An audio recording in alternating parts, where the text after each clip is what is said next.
Hi guys, Going Green Mom here. Welcome to my bathroom. Today I am going to talk to you guys about laundry. As I mentioned last week, I have changed pretty much all of the chemicals in my house over to those 5 or 6 things.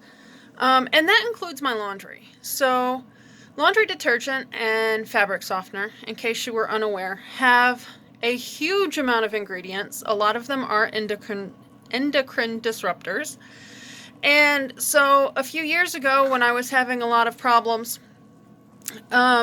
someone mentioned to me that maybe I should try letting the water do the work and ditch the laundry detergent.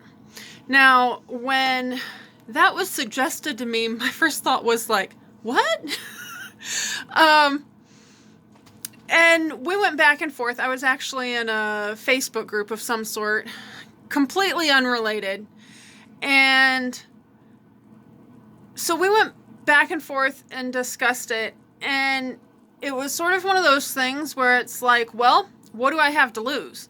I was having really bad dizzy spells, and like to the point that I was having to lay down 2, 3, 4 times just to get supper cooked for the kids. And so at that point, it was worth it to try. Now, the lady that I was speaking to actually did just water.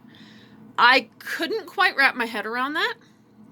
So I had already been using vinegar in place of fabric softener because my dryer had quit.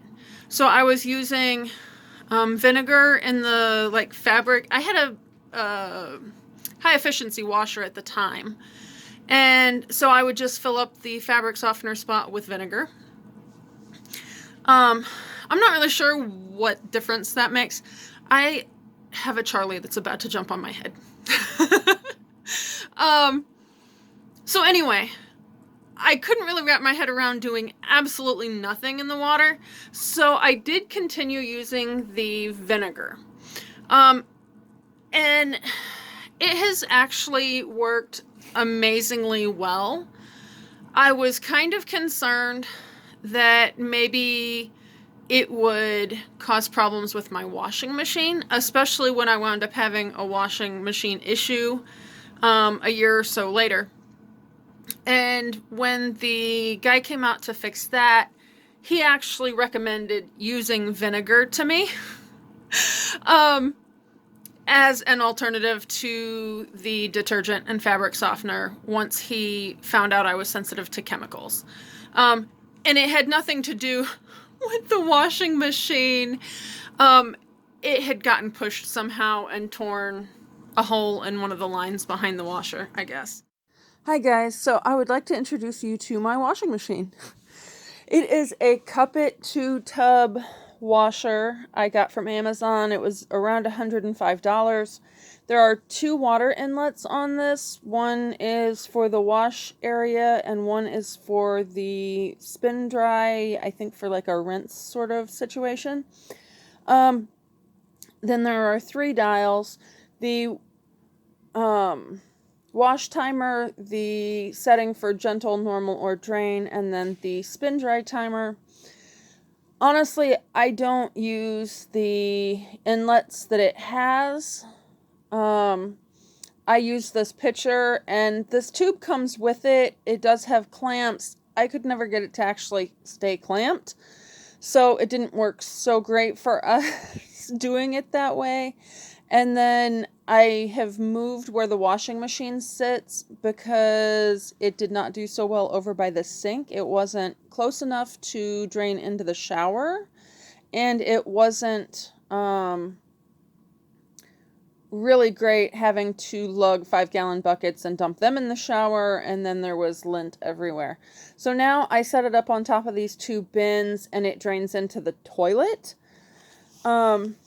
And that white disc actually goes in on top of the spin cycle thing.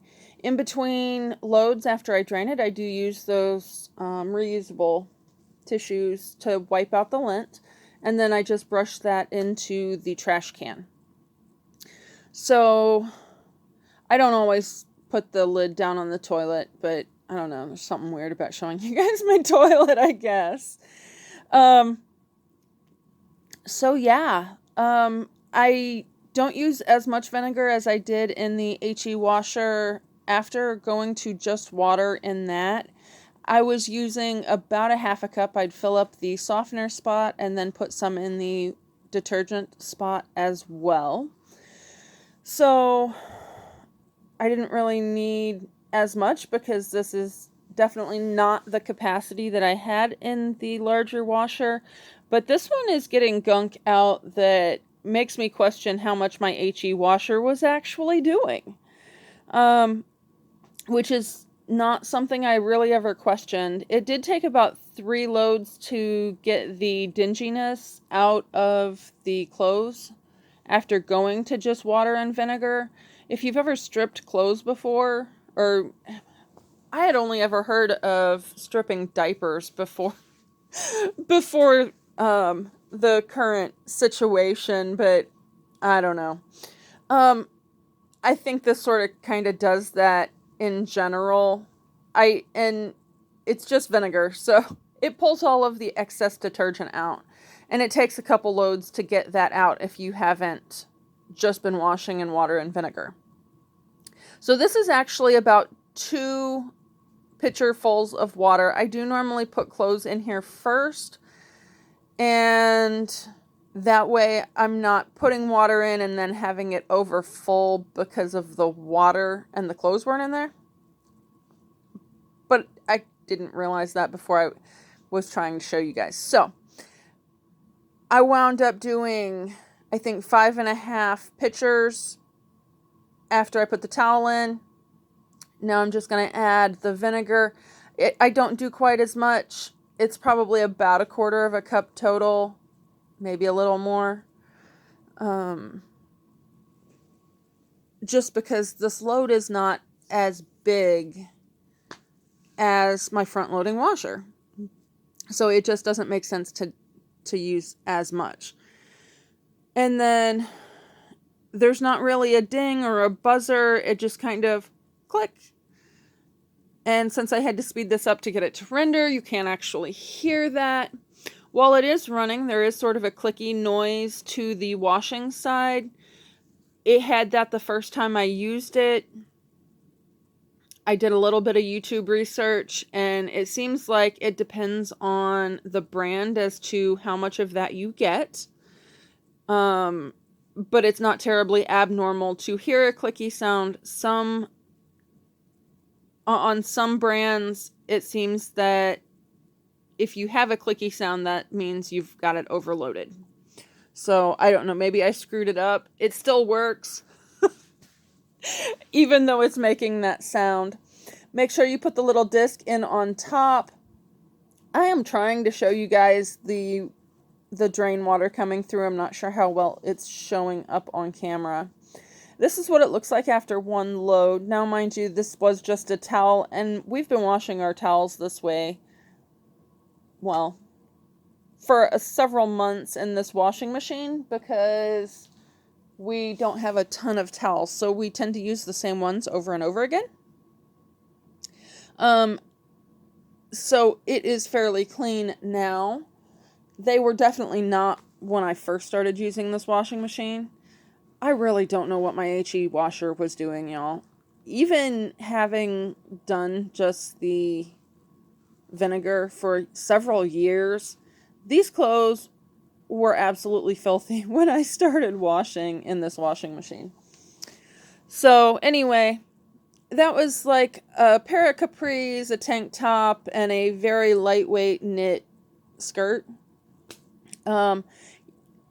You really don't want to overload this machine, but you don't want to underload it either, which was my situation on the first load. Normally, I'll put, like, with the big towels, I might put, like, a couple pairs of underwear or some socks or something like that, maybe some dish towels, and that really works. Maybe I should use the gentle cycle more often. I don't know. I do typically add at least a pitcher or 2 in the middle of my cycles, because I'll usually do 3 to 4 sort of batches through before I change the water. And as it vibrates from the spin cycle, I just let everything sink. I don't know. I've never watched the Titanic, but that's kind of how I picture it. So yeah, I mean, it's really fairly simple. And it just kind of spins it around. There isn't like an agitator in the middle or anything, so you don't have stuff getting tangled that way. It does tangle in itself, if you have straps or something like that a lot of times, but and then you can't fit quite as much in the spin side as you can in the wash side sometimes if you have something that's bulky. So like I'll put one sweater in the spin cycle and whatever I washed with it will just make like a half a load of the spin cycle, which is fine. But as you can see, the water's not terribly dirty after 3 loads. At this point, it looks less dirty than it is. It's getting murky. So my next step is I throw a load of like jeans that are black and still losing dye in there. So anyway, I'll see you guys Friday for white chicken chili.